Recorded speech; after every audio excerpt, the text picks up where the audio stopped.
about your offense? I think we're explosive.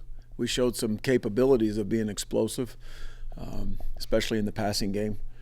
I think we can be in the running game. We had some shorter runs. I think we got to do a better job of blocking on the perimeter, and that'll help us become more explosive.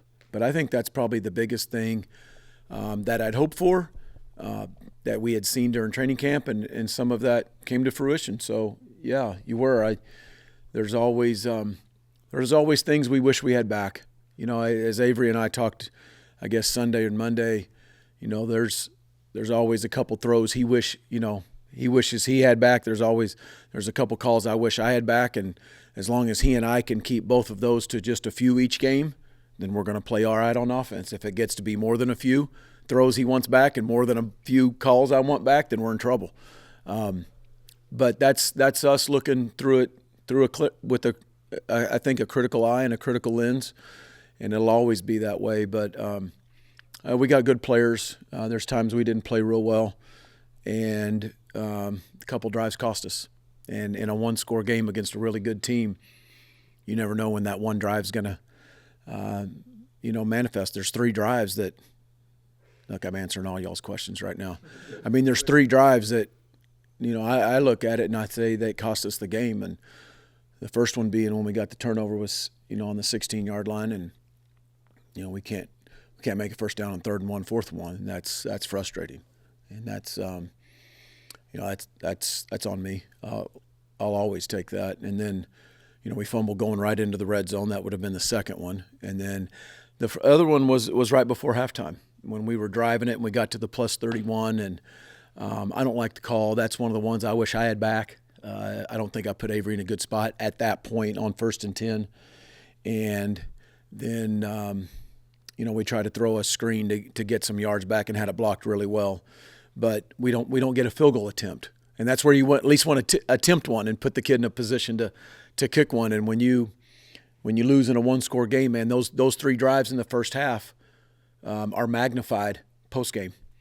So those are the 3 drives that we wish any of those 3 outcomes would have been different. It'd have been a different game. The 4th down misses. What kind of eats at you the most there? Just one was an assignment, one was probably a technique, and I think there's just any time you don't convert, and you look at the scheme, you look at who's doing it and how they're doing it. You look at a call and making sure that you're putting your guys in the right spot. So, we evaluated all of that, and I think, the 4th and 1 you did make, we did a really good job, and there were some elements to that was a similar play call to the one that didn't work. So, you're still learning about yourself, and they were in something that was different than they'd shown over the last 3 years of scouting them. So you learn a lot of stuff. Anything in particular you'd like to see your group improve on this week? Yeah, I think, you go into a home opener coming off the road and the travel, and this is a direct answer, but maybe not exactly what you thought you were going to get. I want to see maturity. I want to see some guys that I think have started this week off pretty good, finished the week off well. And we've all heard about the lags, win or lose, coming off the Ireland trip. So I think I want to see maturity in how we handle these last 48 hours. And I think around here, 72 hours, our guys we try to pride ourselves on that. And the way coach has done a good job during this week of trying to take care of them physically, but still getting our work in. I want to see maturity in terms of how we're preparing for this game and then going out and when the lights turn on and there's 22 guys on the field that we operate at a high level. Would you like to utilize any extra running backs while Dylan's getting healthy? We're going to need to. Yeah, we're going to have to. So, whether it's you're obviously Joe, but, Devon and J.B. Price, and we'll see if Antonio, where that fits. But, you'll see some. How important is it for you to get a look at the backup quarterbacks? Oh, yeah. I mean, I don't need to see him right now. Y'all like my honesty, don't you? I think we all want to see the backup quarterbacks at the right time.